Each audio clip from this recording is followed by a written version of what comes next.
राग विज्ञान नमुतारि जाते भये अरहंतादि महान करि मंगल करि हो महा ग्रंथ करन के काज जाते मिले समाज सब पावे निज पद राज पावे निज पद राज। इस भव तरु का मूल एक जानहु मिथ्या भाव ताको करि निर्मूल अब करिए मोक्ष उपाव करिए मोक्ष उपाव। मोक्ष मार्ग प्रकाशक नामक यह ग्रंथ है। 7वां अधिकार सम्यक्त्व सन्मुख मिथ्या दृष्टि जीवों का प्रकरण। और यहाँ सम्यक दर्शन प्राप्ति की एक प्रकार से विधि बताई जा रही है। पंडित प्रवर टोडरमल जी साहब एक एक बात को थोड़ी सूक्ष्मता में ले जा रहे हैं और ये कह रहे हैं भैया सर्वनिमित्ता मिले हैं। कल हमने ये चर्चा आपके बीच में की है कि हमारे को यहाँ सब प्रकार के निमित्त मिल गए हैं, माने ऐसा कह सकते हैं सब प्रकार की अनुकूलताएं हमारे को मिल गई हैं। अब कुछ ऐसा नहीं है जिसकी वजह से हमें इधर उधर भागम भाग करनी पड़े। शांति से बैठकर निर्धार करने का प्रयत्न करें तो भी काम हो सकता है। अब यदि ये निर्धार ना करे तो इसकी ही कमी है।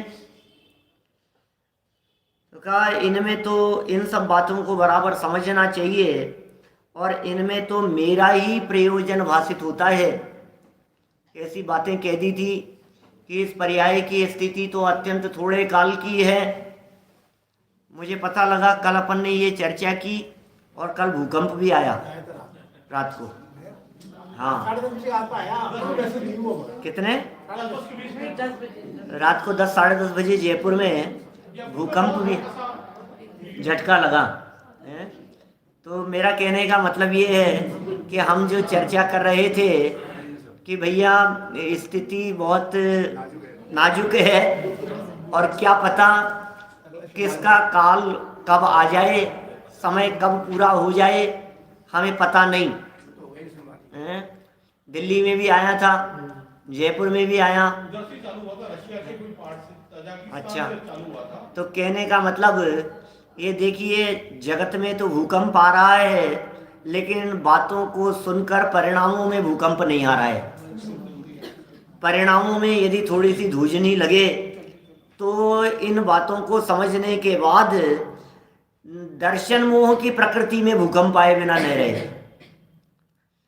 और दर्शन मोह की प्रकृति में जब भूकंप आ जाएगा तो वहाँ 3 दरारें पड़ जाएगी और उस दर्शन मोह के 3 टुकड़े हो जाएंगे।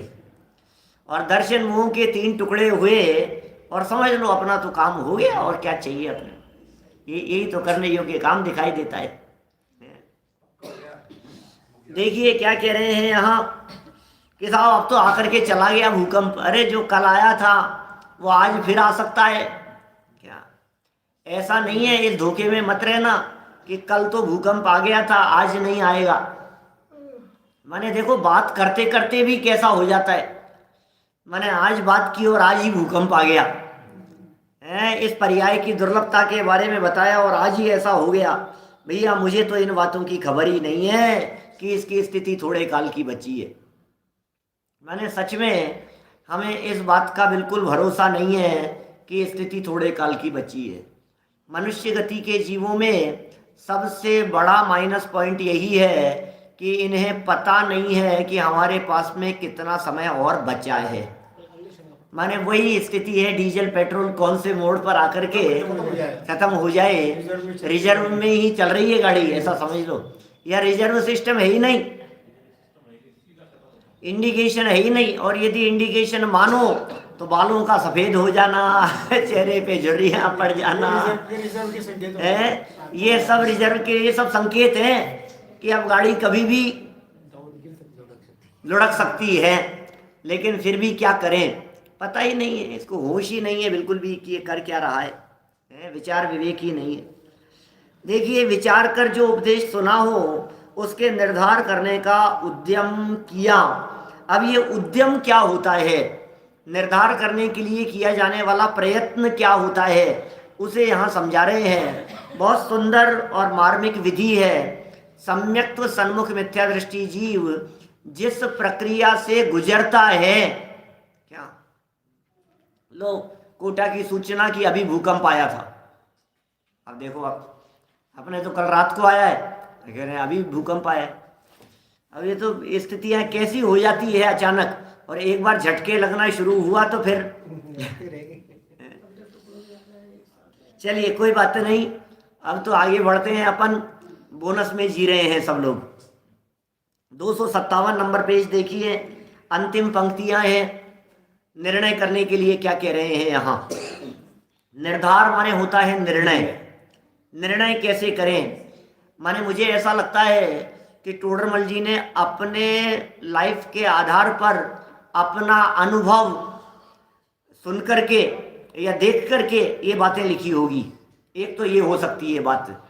दूसरा, जगत में जो भी जीव सम्यक दर्शन प्राप्त करते होंगे उन सभी सम्यक दर्शन प्राप्त करने वाले इसका मतलब सम्यक तो सन्मुख है ना भाई। जो जीव सम्यक दर्शन प्राप्त करते हैं या सम्यक दर्शन प्राप्त करने वाले हैं वे सभी जीव सम्यक तो सन्मुख हैं।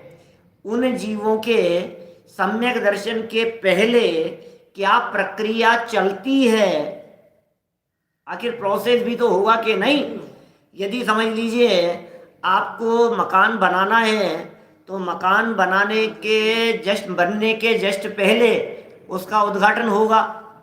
उद्घाटन होने के पहले उसके कलर वगैरह डलेंगे, कलर वगैरह होंगे, और उसके पहले दीवारें खड़ी होगी, और दीवारें खड़ी होने के पहले नींव बनेगी, ढांचा होगा, ढांचा होने के पहले नींव डलेगी, और नींव डलने के पहले नक्शा बनेगा।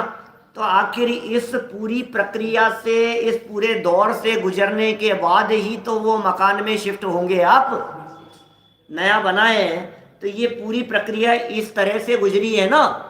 अब कह रहे हैं सम्यक दर्शन रूपी भवन का यदि निर्माण हुआ है तो उस सम्यक दर्शन होने के पहले कौन सी प्रक्रिया से गुजरा जाता है।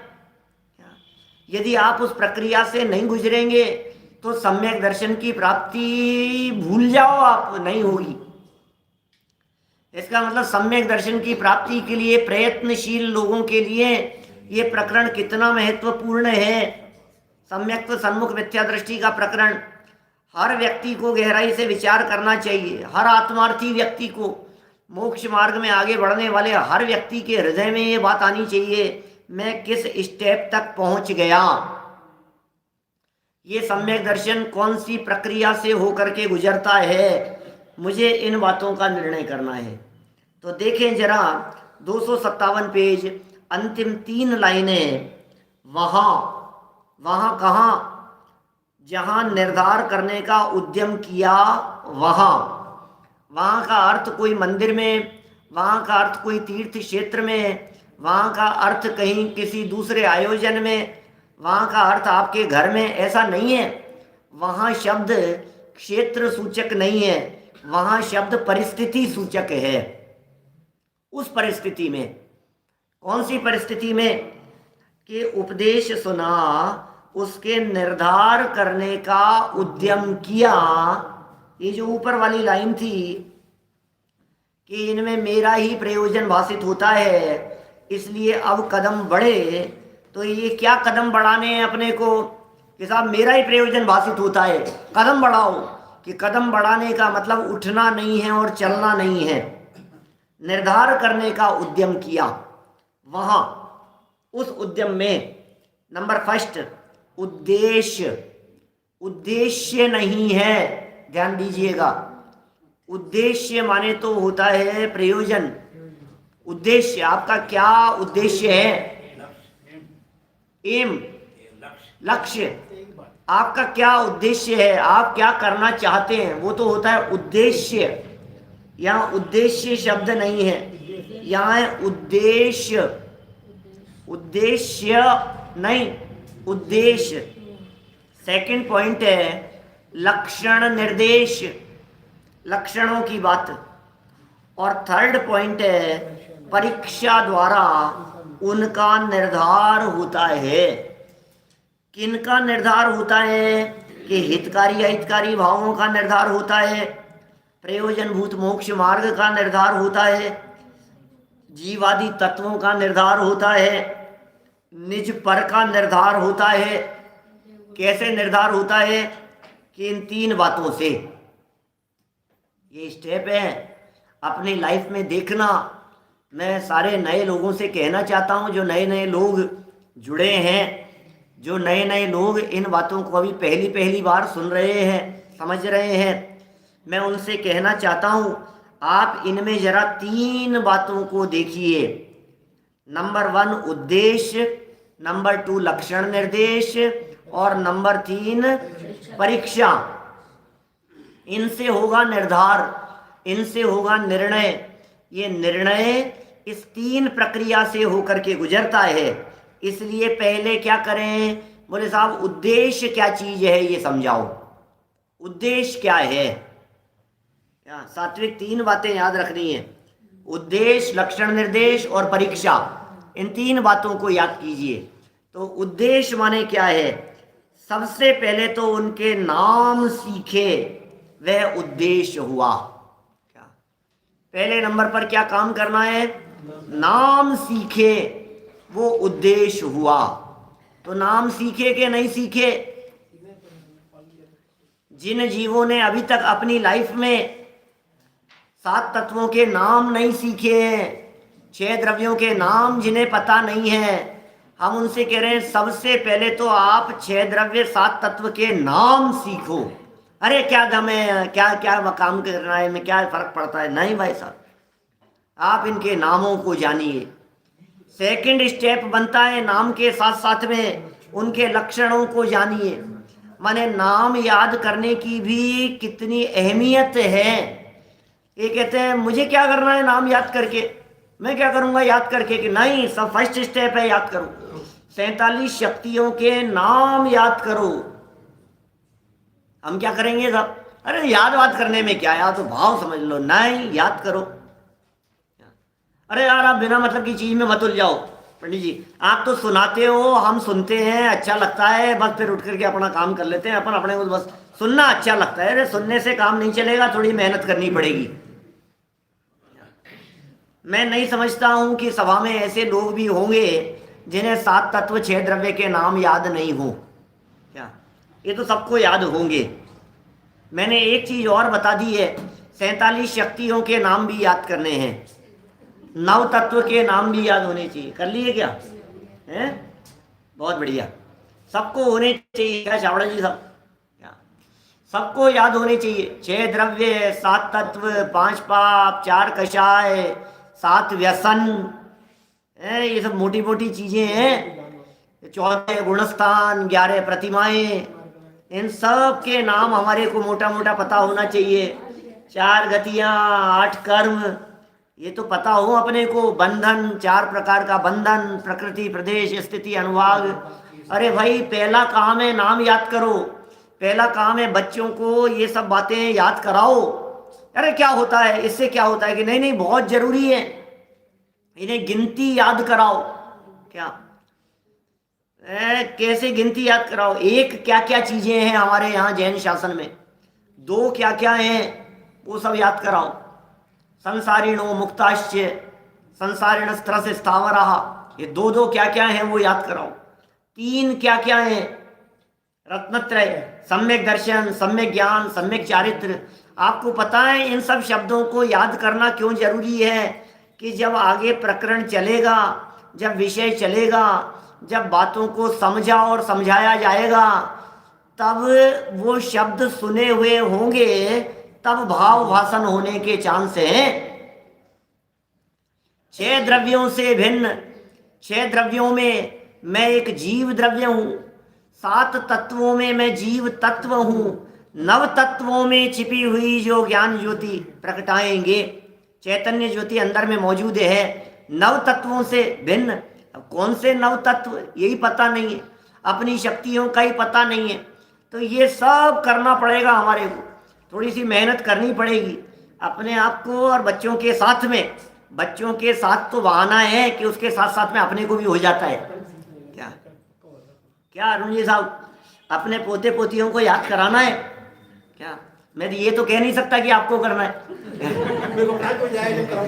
तो आप उनको याद कराएंगे तो अपने आप, ये पहला स्टेप है। माने सम्यक दर्शन तो हर व्यक्ति कह रहा है सम्यक दर्शन हो जाए, मोक्ष मार्ग शुरू हो जाए, लेकिन ये पहला स्टेप है, नाम सीखे, ये हो गया उद्देश्य। कि साहब नाम तो सीख लिए हमने, कि आगे बताओ। फिर उनके लक्षण जाने, सेकंड स्टेप है। नाम सीखने के बाद लक्षणों को जानो। जैसे हमने नाम सीखे, जीव, पुद्गल, धर्म, अधर्म, आकाश, काल, ये हमने नाम सीख लिए। अब नाम सीखने के बाद में सेकंड स्टेप है, इनके लक्षण जानो कि जीव का लक्षण क्या है, पुद्गल का लक्षण क्या है, धर्म अधर्म आकाश काल के लक्षण क्या है। लक्षण किसे कहते हैं? जो पहचान के चिन्ह हो उन्हें लक्षण कहा जाता है। व्यावृत्तिर हेतु लक्षणम, अन्य वस्तुओं से उस वस्तु को पृथक करने वाले पहचान के चिन्ह उन्हें लक्षण कहते हैं। लक्षण लक्षणाभास वाला पाठ पढ़ाया था आपको, लगभग 2-2.5 साल हो गए। क्या लक्षण लक्षणाभास तत्वज्ञान पाठमाला में हमने पढ़ा था। इसलिए मैं कहता हूँ वो जो बालबोध वाली जो सीरीज है, बालबोध 1, 2, 3, वीतराग विज्ञान 1, 2, 3 और तत्वज्ञान 1, 2, इन 8 भागों को बहुत बराबर अच्छे से पढ़ो, नोट्स बनाओ, याद करो, तैयार करो, तब जाकर के बेस तैयार होगा हमारा। क्या तो क्या हुआ, लक्षण जान लिए कि साहब सुनो, मैं कितना गोरा हूं, अरे मैं कितना काला हो गया। तो ये कह रहे हैं कि तुमने जो लक्षण जाने थे ना, एक बार देखो तो सही, ये गोरापन और कालापन किसका लक्षण है? कि गोरापन और कालापन तो पुद्गल का लक्षण है, और मैं कौन हूं? कि मैं तो जीव हूं। तो जीव में गोरापन और कालापन होता है क्या? कि नहीं होता है। इसका मतलब जो गोरा है वो मैं नहीं हूं, जो काला है वो मैं नहीं हूं। समझ में आ रही है बात? ये सम्यक दर्शन की प्रक्रिया के लिए ये स्टेप बतला रहे हैं।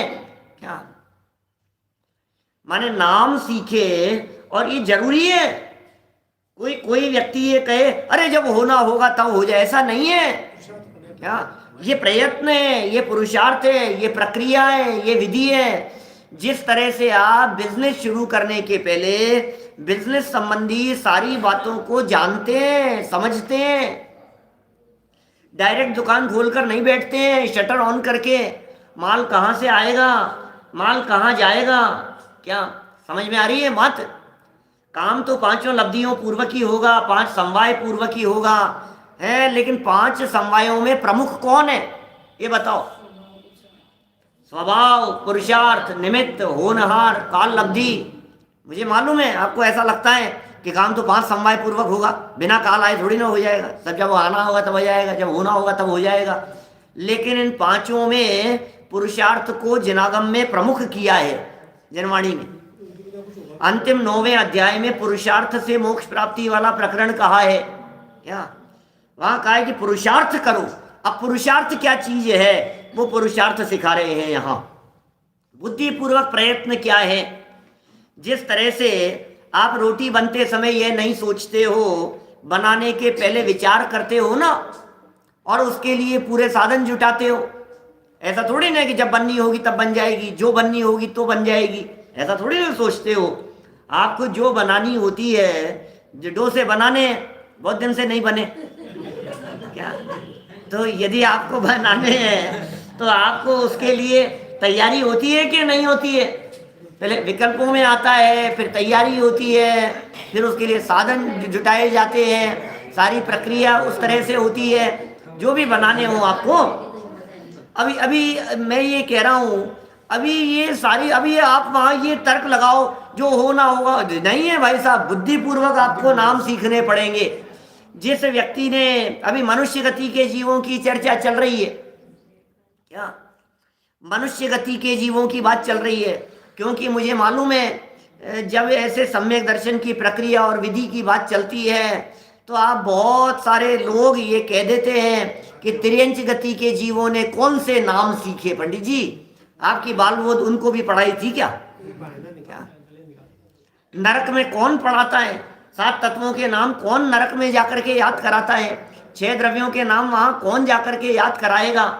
इसका मतलब जब उनको इनके नाम सीखे बिना सम्यक दर्शन हो सकता है तो हमें भी हो जाएगा कि सुनो, नरक में नारकी तो बिजनेस भी नहीं चलाते हैं, तुमने क्यों सीखे?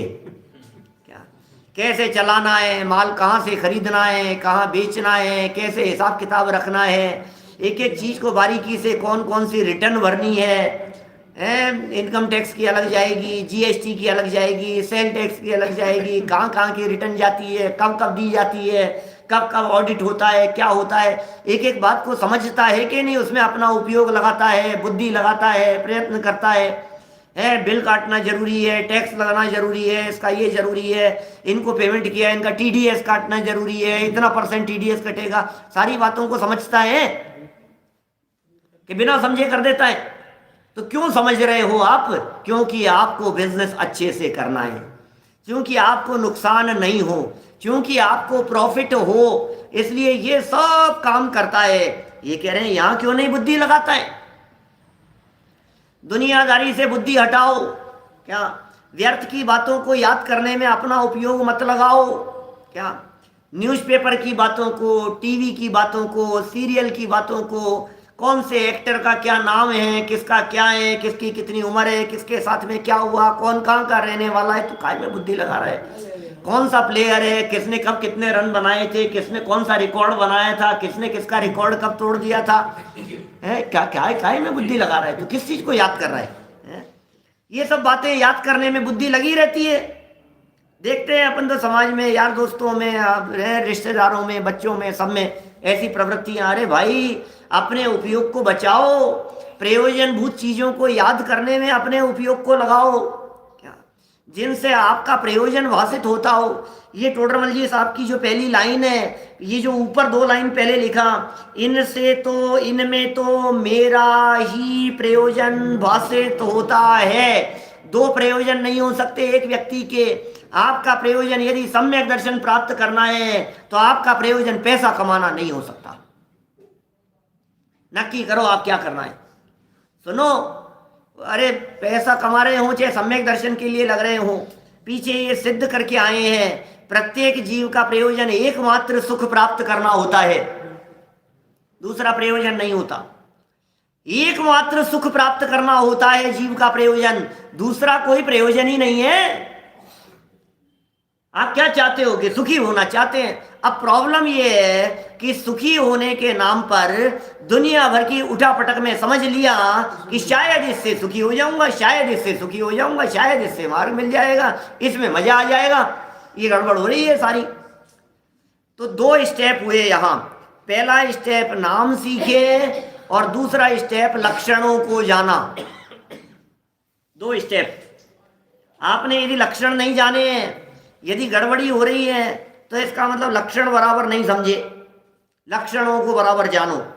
2 हो गए। फिर लक्षण जानने के बाद तीसरे स्टेप के लिए कहते हैं, फिर ऐसा संभवित है कि नहीं, ऐसे विचार सहित परीक्षा करने लगे। क्या कह रहे हैं भाई साहब? क्या 3 बातें हो गई, उद्देश्य, लक्षण निर्देश और परीक्षा आत्मार्थियों के लिए। क्या सामने प्रश्न है मेरे कि मनुष्य गति के जीवों में सम्यक दर्शन का प्रोसेस अलग है और अन्य गतियों में सम्यक दर्शन का प्रोसेस अलग है क्या? देखिए, बात ऐसी है जो वास्तविक स्थिति है, जो दर्शन मोहनी कर्म के उपशम क्षेक्षोपशम आदि की जो प्रक्रिया है, जो करणानुयोग की विवक्षा में सम्यक्त्व की प्रक्रिया है, अंतरकरण की प्रक्रिया, उपशमकरण अंतरकरण विधान जो कहे हैं, वो सारी प्रक्रिया तो चतुर्गति के जीवों में एक समान ही होती है। प्रथमोपशम सम्यक्त्व की जो विधि बतलाई गई है वो चतुर्गति के जीवों में एक समान ही होती है, उसमें कोई फर्क नहीं है। लेकिन फिर भी क्या मनुष्य गति के जीवों में क्योंकि बुद्धि ज़्यादा है ना, क्या इसलिए क्या करें, तो बोले प्रक्रिया विधि ढंग से बतलाइए। इसलिए समझ लिए ऐसा कह सकते हैं, नरक में सम्यक दर्शन की प्राप्ति की जो प्रक्रिया है उसमें पूर्व की देशना काम आती है। तिर्यंच गति के जीवों को सम्यक दर्शन में भी पूर्व की देशना काम आ रही है, कदाचित सामने कोई उपदेशदाता दिखे। देवगति के जीवों में भी भोगों की प्रमुखता है। यहाँ ये कह रहे हैं जिस तरह से लौकिक पढ़ाई पढ़ता है उस तरह से इस पढ़ाई को भी पढ़ो। जिस तरह से लौकिक में सब बातों को समझने में बुद्धि लगाते हैं उसी प्रकार यहाँ भी बुद्धि लगाओ। अरे भाई सैनी पंचेंद्री हुए हैं, इतनी बुद्धि प्राप्त हुई है, तो इस बुद्धि को जिनवाणी से हटाकर आखिर लगाएंगे कहाँ? क्या ये तो बताओ। यदि आप नाम याद करने में, लक्षण पहचानने में और फिर परीक्षा में बुद्धि नहीं लगाएंगे तो बुद्धि क्या किधर लगाएंगे? पैसे को किधर इन्वेस्ट करना है इधर बुद्धि लगाएंगे। कहाँ इन्वेस्ट कर दूं, डूब तो नहीं जाएगा, 2 के 4 कैसे हो सकते हैं, उधर बुद्धि लगती रहेगी। और इसको पता ही नहीं है 2 के 4 क्या 14, 40 और 400, 4000, 4 लाख भी करके छोड़ करके तो यहीं चला जाएगा। कितने भी कर लो ना। अच्छा बढ़ाने से हुआ क्या ये तो बताओ। नहीं बढ़ाया था वे कम छोड़ गए, जिन्होंने ज्यादा बढ़ाया था वे ज्यादा छोड़ गए। हुआ क्या?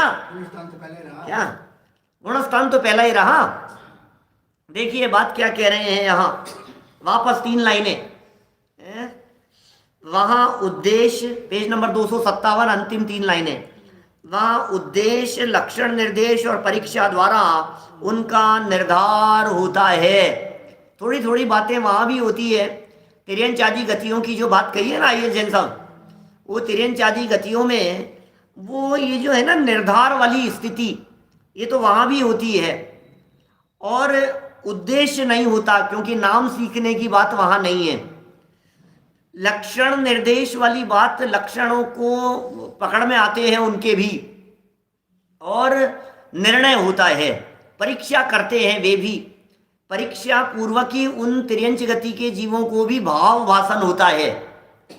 माने जो भाव भाषण की प्रक्रिया है वो इसी तरह की तो होगी, बिना परीक्षा के भाव भाषण नहीं होता, ये समझ लेना आप। फीलिंग नहीं आती। अग्नि गर्म है क्या? अग्नि पहले ये नाम सीख लिया, वो गर्म है ये उसका लक्षण जान लिया और छू करके देखा, ये परीक्षा हो गई। यही बात है, स्टेप है ना। हमने नाम सीख लिया, अग्नि है, आग है, आग है, ये क्या होती है, आग होती क्या है क्या पता। सुना है कई बार, हमने सुना था अपने घर में। कई ऐसे शब्द होते हैं ना जो बच्चे घरों में सुनते हैं लेकिन न उनके लक्षण जानते हैं न उसकी परीक्षा होती है। तो नाम सुने कि इसको जो मैंने सुना हुआ लग रहा है, सुना हुआ लग रहा है, तो सुना हुआ लग रहा है, ये है उद्देश्य, नाम सीख लेना। फिर उद्देश्य के बाद में अब इसको पहचानो तो सही कौन है क्या। पहचान जिससे होवे उसका नाम क्या है? लक्षण निर्देश।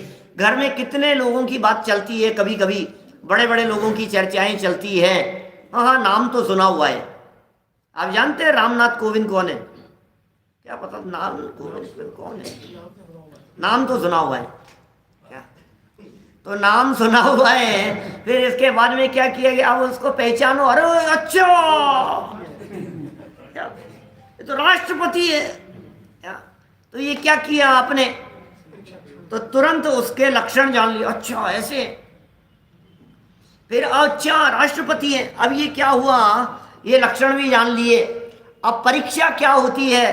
परीक्षा ये होती है कि आप उसके बारे में आपको पता होना चाहिए कि वो वैल्यू कितनी है उसकी, वो क्या हस्ती है। ये जो आपको भाव वासन हो गया, ये है उसकी परीक्षा निर्धार। तो परीक्षा द्वारा उद्देश्य, लक्षण, निर्देश और परीक्षा द्वारा निर्धार होता है। इसलिए पहले तो उनके नाम सीखे, वह उद्देश्य हुआ, फिर उनके लक्षण जाने, दुनिया की हर वस्तु में ऐसा लगाना, फिर ऐसा संभवित है कि नहीं, ये बहुत इंपॉर्टेंट चीज है। असली बात तो परीक्षा है। मैं समझता हूं हम सब लोग उद्देश्य और लक्षण निर्देश तक तो पहुंच गए हैं।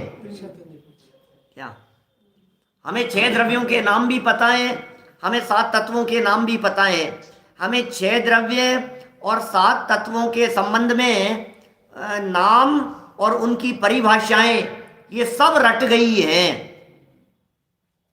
ये साहब पुद्गल किसे कहते हैं? तो बोले जिसमें स्पर्श रस गंध वर्ण पाया जाए उसे पुद्गल कहते हैं। कि जीव किसे कहते हैं? कि जो जानता देखता है, सुख दुख का अनुभव करता है, जिसमें ज्ञान पाया जाता है, उसे जीव कहते हैं। परिभाषा तो हमें याद है, परिभाषा तो हमें रट गई है, लेकिन अब वो नाम और परिभाषा दोनों रट गई। अब कहते हैं परिभाषा के बाद परीक्षा। अब क्या करते हैं वो लोग? क्या होता है? आपको स्कूल कॉलेज में क्या बताते हैं वो लोग? साध्य क्या होता है? पहले नाम सिखाते हैं, फिर लक्षण सिखाते हैं, और सब सिखाने के बाद में अब यदि आपने सीख लिया हो तो फिर आपको प्रैक्टिकल परीक्षा लेते हैं। अच्छा तो फिर बताओ। तो अब परीक्षा के बाद में फिर पक्का होता है कि आपने जो सीखा था वो बराबर सीखा था कि नहीं सीखा था। आपने जो उद्देश्य और लक्षण निर्देश सीखे ये बराबर है या नहीं है, ये कसौटी पर कस करके तो देखना पड़ेगा। प्रयोगशाला में, प्रयोगशाला क्या है? वो 3 घंटे का एग्जामिनेशन हॉल में बैठना, वो प्रयोगशाला है। या फिर मैम प्रैक्टिकल करा रही है, मैं सर करा प्रैक्टिकल करा रही, अच्छा बताओ अब इसके बारे में आपको क्या कहना है। अच्छा आपने पुद्गल के लक्षण जान लिए, चलो 2-5 पुद्गलों के नाम बताओ। तो ये हो गई, अपन ने उसको प्रैक्टिकल किया परीक्षा द्वारा। अच्छा देखो हमने जाना ना पुद्गल का लक्षण क्या है, बोले स्पर्श रस गंध वर्ण, ये पुद्गल का लक्षण है। अच्छा अब बतलाओ, ये जो बाहर निकलने पर, मंदिर से बाहर निकलने पर अपनी गर्दन को ऐसे ऊपर करना खुले आसमान के नीचे, ये जो नीला नीला दिखाई देता है, ये 6 द्रव्यों में से कौन सा द्रव्य है? आकाश द्रव्य है ना? कौन सा द्रव्य है? पुद्गल। तो कैसे किया आपने? कि हमने जो लक्षण थे ना, क्या लक्षण जो थे स्पर्श रस गंध वर्ण, इन लक्षणों को हमने लक्षणों से क्या की? परीक्षा की। क्या रे ये तो दिखाई दे रहा है, ये तो कलर दिख रहा है इसका मतलब ये जो है ये अमूर्तिक तो नहीं है, इसका मतलब ये दिखाई देने वाला द्रव्य है, इसका मतलब ये पुद्गल द्रव्य है। ये आपने लक्षणों के बाद परीक्षा की ना। क्या बिना लक्षण के परीक्षा कैसे होगी? बिना लक्षण के पहचानेंगे कैसे? पहचानना है हमारे को, करो प्रैक्टिस करो फटाफट।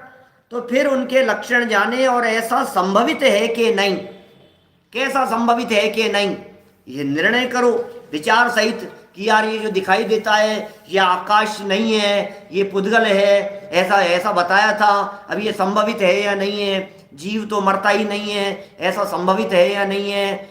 ये परभव में चला जाता है, ये संभवित है या नहीं है? मैं शरीर नहीं हूँ, मैं आत्मा हूँ, ये जो बातें यहाँ सुनी हैं, जीव अलग पुद्गल अलग, ये बातें सब संभवित हैं कि नहीं है? ऐसे विचार सहित परीक्षा करने लगे। इतनी बातें हो गई, तीनों को समझा दिया यहाँ। अभी इन तीनों की प्रक्रिया को समझा रहे हैं और अच्छे से। वो सुनो 258 नंबर पेज देखिए, पेज बदलिए थोड़ा सा, है ना? अटेंशन, सावधान हो जाओ। क्या क्या कैसे कैसे करें, ये साहब उद्देश्य कैसे करें, लक्षण निर्देश कैसे जाने, परीक्षा कैसे करें, पंडित जी ये भी तो सब बातें समझा दो। पंडित जी याद नहीं होता है, याद कैसे करना है, किस चीज को करना है, कहाँ से करना है, देखो सब सिखाते हैं, सब बातें सिखाएंगे। पंडित जी साहब प्रकरण शुरू करेंगे तो उस प्रकरण को छोड़ नहीं देंगे, उस प्रकरण को पूरा बताएंगे। 258 पेज पहली लाइन क्या कह रहे हैं, वहां नाम सीख लेना और लक्षण जान लेना ये दोनों तो उपदेश के अनुसार होते हैं, जैसा उपदेश दिया हो वैसा याद कर लेना। इसका मतलब इन दो चीजों में बुद्धि नहीं लगाना, इन दो चीजों में माथा नहीं मारना। शास्त्र में लिखा है, टीचर ने पढ़ाया है, पंडित जी ने कही थी, ये शब्द हमने सुन लिए, नाम जान लिए, और फिर ये बतलाया था इसका लक्षण ये होता है, जान लिया। ये जो आकुलता है ना, ये आकुलता आश्रम का लक्षण है। अच्छा आकुलता में आश्रम, हाँ जी बिल्कुल। तो ये कैसे पहचाना आपने, दुख का लक्षण आकुलता होता है, निराकुलता सुख का लक्षण होता है। तो ये तो परिभाषाएं रटा दी, बात रटा दी।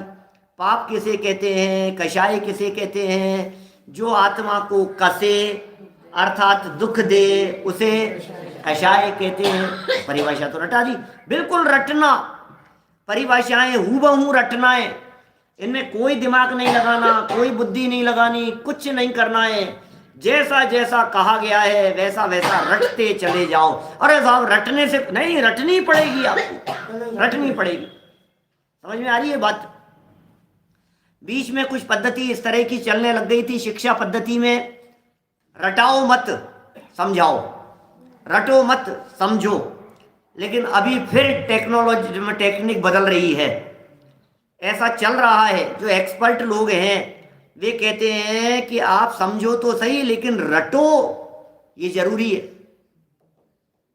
आपने आपसे पूछा पाप किसे कहते हैं और समझ भी लिया आपने, फिर जब आपको लिखना है तो आपने जो समझा था वो लिखा तो काम नहीं चलेगा, जो रटा है वो लिखना पड़ेगा।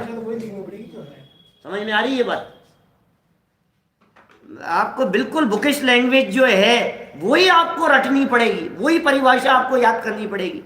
जीव के बारे में आपने जो समझ लिया है उससे काम नहीं चलेगा कि साहब हमने समझ लिया जीव के बारे में, कि सुनो पहले परिभाषा याद करो फिर उसके बाद में समझ भी लो उसको। लेकिन समझी हुई चीज लिखोगे तो तुम क्या लिखोगे, आत्मा कभी मरती नहीं है, आत्मा तो अमूर्तिक होती है, आत्मा तो दिखाई नहीं देती है, हजार हमारे ये लिखोगे तुम बातें, नंबर मिलेगा 0। समझ में आ रही है बात। बिल्कुल पक्की होनी चाहिए परिभाषा, माने परिभाषा के अंदर नो कॉम्प्रोमाइज। क्या परिभाषा के अंदर बिल्कुल जो है सो है, बस खत्म बात।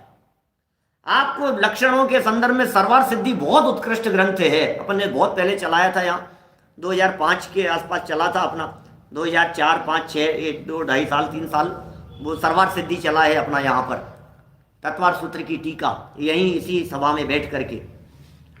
तो सोचो जरा एक बार, लक्षणों को जानो। देखिए अब ये क्या किया, बोले उपदेश के अनुसार होते हैं, जैसा उपदेश है वैसा याद कर लेना, खत्म बात हो गई। ये भी कितनी अहमियत है, सम्यक दर्शन की प्राप्ति के लिए इन बातों को रटना कितना जरूरी है। अब अरे क्या होता है इनसे, वो होगा क्या इनसे, नहीं। 8 द्रव्य कौन से हैं, अष्टमंगल कौन से हैं, अष्ट प्रातिहार्य कौन से हैं, 46 मूल गुण कौन से हैं भगवान के, निश्चय से कौन से हैं, व्यवहार के कौन से हैं, किसके कितने भेद प्रभेद हैं, सब बातें बराबर जानो रटो। क्या जैन साहब कितना चल रहा है पता नहीं मुझे, गाड़ी कहाँ तक पहुंची है, क्या ये बराबर चलनी चाहिए सब चीजें। देखो चलिए 2 हो गया, ये तो उपदेश के अनुसार हो गया। अब तीसरे पर चलते हैं आगे। तथा परीक्षा करने में अपना विवेक चाहिए। इसका मतलब उद्देश्य लक्षण निर्देश में विवेक नहीं चाहिए था, वहां बुद्धि मत लगाओ। नाम सीखने में और परिभाषाएं याद करने में उपयोग मत लगाओ, बुद्धि मत लगाओ। जो जैसा कहा है उपदेश के अनुसार याद कर लेना। तथा परीक्षा करने में अपना विवेक चाहिए। क्या विवेक चाहिए परीक्षा करने में। सो विवेक पूर्वक एकांत में, अब ये परीक्षा एकांत में होती है, बिल्कुल एकांत में होती है परीक्षा। परीक्षा सामूहिक नहीं होती कि नहीं साहब 50 लोगों की एक साथ हुई, नहीं, सबकी अपनी अपनी कॉपी है, इधर दूसरे की तरफ झांक नहीं सकता। गैप से बैठाते हैं, डिस्टेंस बराबर सोशल डिस्टेंसिंग का पालन करते हैं परीक्षा के काल में। तो बराबर दूरी दूरी विवेक पूर्वक एकांत में, क्या एकांत में अपने उपयोग में विचार करे। ये परीक्षा कैसे होती है वो बता रहे हैं। एकांत में विचार करे कि जैसा उपदेश दिया वैसे ही है या अन्यथा है। बोलो क्या करें? एकांत में बैठ करके सोचो, जैसा उपदेश दिया वैसा ही है या कुछ और है। वहां अनुमान आदि प्रमाण से बराबर समझे, अथवा उपदेश तो ऐसा है और ऐसा न माने तो ऐसा होगा, सो इनमें प्रबल युक्ति कौन है और निर्बल युक्ति कौन है? जो प्रबल भाषित हो उसे सत्य जाने। क्या कह रहे हैं? जैसा उपदेश दिया था वैसा ही है या नहीं है, एकांत में बैठ करके उसका विचार करना है। यहाँ रोजाना व्याख्यान में, प्रवचन में आकर के आपने कितनी बातें सुनी। एक द्रव्य दूसरे द्रव्य का कर्ता धर्ता नहीं है। प्रत्येक व्यक्ति को अपने अपने ही कर्म का फल मिलता है, उसमें भी कर्म का कर्तृत्व नहीं है सब द्रव्य स्वतंत्र जगत में, कोई न किसी का काम करे। ये बात हमने क्या की? उपदेश में सुनी साहब। विषयों में सुख नहीं है, धन में, पैसे में, भाई ये जगत के आडंबरों में आनंद नहीं है, उसमें सुख नहीं है। ये बातें हमने सुनी है। क्या पैसे में सुख नहीं है? पहले सुना, फिर लक्षण बतलाया। बोले पैसा पुद्गल है और सुख नाम का गुण जीव का है, इसलिए सिद्ध होता है कि पैसे में सुख नाम का गुण न होने से पैसे में सुख नहीं है, क्योंकि वो पुद्गल है। अब ये सुन तो लिया, रट भी लिया, दिमाग में भी आ गया। अब एकांत में बैठकर अब विचार करो कि ये ऐसा ही है या नहीं। जो उपदेश दिया गया था वो ऐसा ही है या नहीं। जितेंद्र जी साहब क्या कह रहे हैं? ये कह रहे हैं निर्णय तो विचार करने पर होगा, असली काम तो विचार करना है, सुनना नहीं। और साहब मैं तो 6 साल से सुन रहा हूं, कि मैं तो 16 साल से सुन रहा हूं, मुझे तो 26 साल 36 साल हो गए सुनते सुनते, 40 साल से बराबर आ रहा हूं यहाँ प्रवचन सुनने के लिए। ये सुन तो रहे हो, 40 साल से सुन रहे हो, लेकिन 40 मिनट भी विचार किया गया? सुना तो, सुन तो 40 साल से रहे हो, लेकिन 40 मिनट का विचार केवल ज्ञान प्रकट कर देता है। क्या 60 साल से सुनते सुनते भी काम नहीं हुआ? क्यों नहीं हुआ? काम होने के लिए 60 साल नहीं चाहिए। अमृत चंद्राचार्य कहते हैं 6 महीने का अभ्यास पर्याप्त है। 2 घड़ी में काम हो सकता है, बस 2 घड़ी निजनाथ के नजदीक तो आओ और अपनी प्रभुता देख लो, बाहर ना भरमाओ।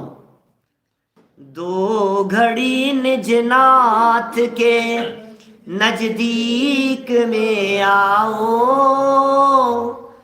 अपनी प्रभुता देख लो, बाहर ना भरमाओ। बस 2 घड़ी, बस 2 घड़ी के लिए अंतर्मूर्त पर्याप्त है।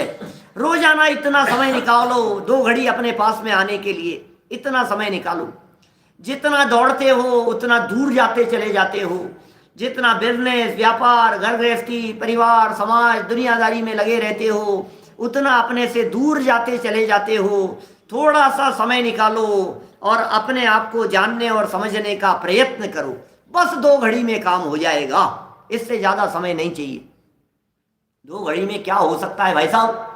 हमारे ज्ञानचंद जी विदिशा वाले पंडित जी साहब कहा करते थे, 2 घड़ी में क्या आप जिस भवन में बैठे हो इस भवन की नींव नहीं ढल सकती है, लेकिन 2 घड़ी स्वरूप की एकाग्रता में मोक्ष महल की नींव डाली जा सकती है, सम्यक दर्शन हो सकता है। बोलो, ये 2 घड़ी में ये काम हो सकता है।